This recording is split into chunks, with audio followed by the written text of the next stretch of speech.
دوستو اگر ہم احادیث نبوی کی روشنی میں دنیا کا مستقبل جاننے کی کوشش کریں تو متعدد اقوال رسول صلی اللہ علیہ وآلہ وسلم ہماری رہنمائی فرماتے ملتے ہیں کہ مستقبل میں انسانیت کو کن کن فتنوں کا سامنا کرنا پڑے گا۔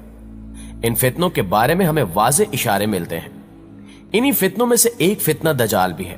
آپ صلی اللہ علیہ وآلہ وسلم نے فرمایا کہ تمام انبیاء کرام نے اپنی اپنی امت کو دجال کے شر سے بچنے کے لیے خدا سے پناہ مانگنے کی تلقین کی ہے۔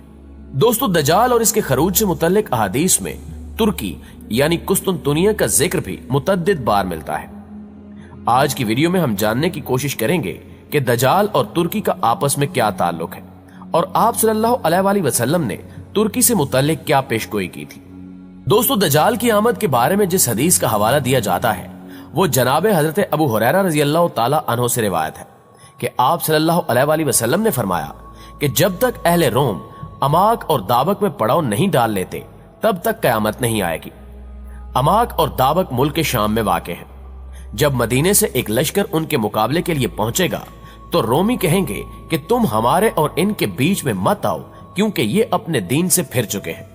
تو جواب میں مسلمان کہیں گے کہ خدا کی قسم ہم اپنے مسلمان بھائیوں کو تمہارے سامنے بے یار و مددگار نہیں چھوڑیں گے۔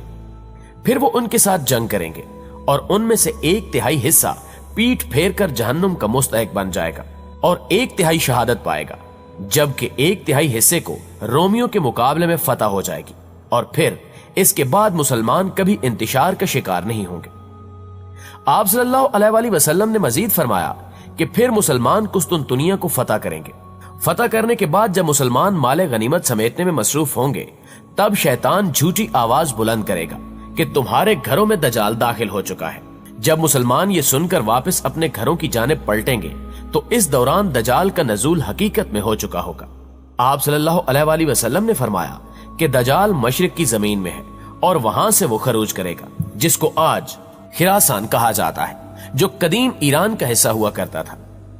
آپ صلی اللہ علیہ وآلہ وسلم نے فرمایا کہ بیت المقدس کی آبادی مدینے میں خرابی کا پیش خیمہ ثابت ہوگی اور مدینے کی خرابی جنگوں کا سبب بنے گی اور جنگوں کا اختتام قسطنطنیہ کی فتح پر ہوگا۔ اس صورتحال کو دیکھتے ہوئے دجال کے خروج پر مسلمان اس کے خلاف جنگ کی تیاری کریں گے اور جب مسلمان نماز کے لیے اپنی صفیں درست کریں گے تو پھر یہی وہ وقت ہوگا جب خدائے ذوالجلال مسلمانوں کی مدد کے لیے حضرت عیسیٰ ابن مریم علیہ السلام کو آسمان سے اتارے گا۔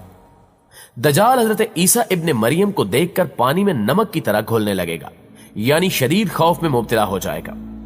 دجال پر یہ خوف اس قدر طاری ہو جائے گا کہ اگر آپ یعنی حضرت عیسیٰ علیہ السلام دجال کو تلوار سے قتل نہ بھی کریں تو وہ خوف سے مر جائے گا، لیکن حضرت عیسیٰ ابن مریم علیہ السلام دجال کو قتل کر کے اپنی خون سے رنگی ہوئی تلوار تمام مسلمانوں کو دکھائیں گے۔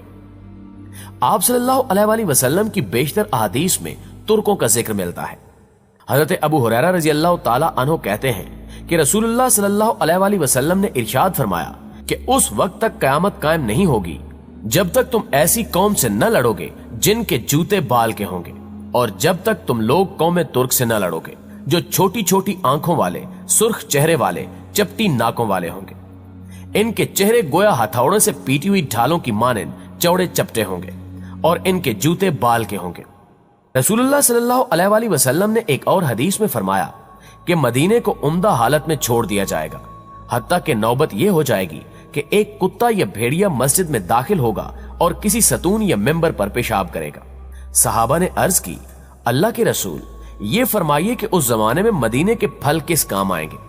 آپ صلی اللہ علیہ وآلہ وسلم نے فرمایا، پرندے اور درندے ان پھلوں کو کھائیں گے۔